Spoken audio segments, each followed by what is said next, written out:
dans de ce la qu'ils veulent. CAF. Bah Dans oui. quelle mesure, qu'est-ce qui te fait dire ça concrètement? Non, Dans mais c'est quelle pas ce qui me fait dire mesure ça, c'est que c'est la réalité. Je vais te donner deux exemples concrets. Le premier point, c'est que tous les grands rendez-vous FIFA sont au Maroc. Et quand Motsepe, donc, a été le candidat unique, tu sais, dans la fédération turkménite de la FIFA, parce que maintenant il faut des candidats uniques élus à l'applaudimètre, parce qu'on m'a dit oui, ça évite les mauvaises surprises. Tu remarqueras cette idée de démocratie et de droits de l'homme qu'incarne la FIFA, sachant que son président vise le prix Nobel de la paix. C'est là où tu te dis quand même qu'il y a un gros problème. Toutes les réunions étaient faites au Maroc, à Rabat, quand on a invité tous les candidats et tout. Et aujourd'hui, le Maroc, en termes structurels, on peut dire tout ce qu'on veut, c'est le meilleur pays d'Afrique en termes footballistiques, de très très loin. Ils ont des infrastructures exceptionnelles et ils ont des gens à la fédération aussi qui travaillent très très bien. Peut-être après l'Afrique du Sud, quand même, Romain. Non, en termes total, non. Maroc. Ouais, quand même. Parce que les dernières installations qu'ils ont fait sur les 5 dernières années, c'est exceptionnel.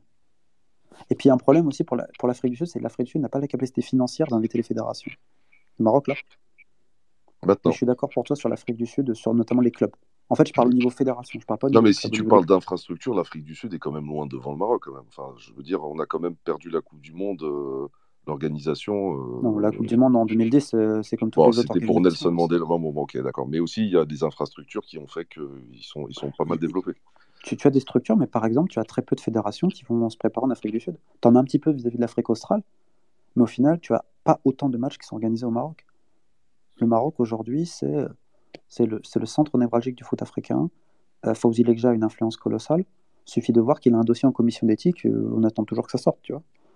Donc, il n'y a pas que ça, mais voilà, c'est très politique. Le roi du Maroc, enfin, le pouvoir marocain est très influent. Et d'ailleurs, tu remarqueras que la première décision du nouveau président Motsepe, parce qu'il y a quand même une association Maroc-Afrique du Sud qui est quand même exceptionnelle quand tu vois la question du Sahara occidental, c'est quand même exceptionnel.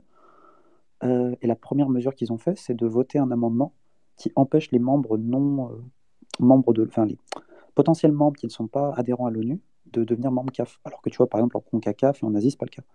Et donc, au cas où, s'il y avait le Sahara occidental qui voulait ça, c'est le premier amendement qui a été voté par la CAF de Motsepe, qui était un des deals arrangés entre le Maroc et tout ça.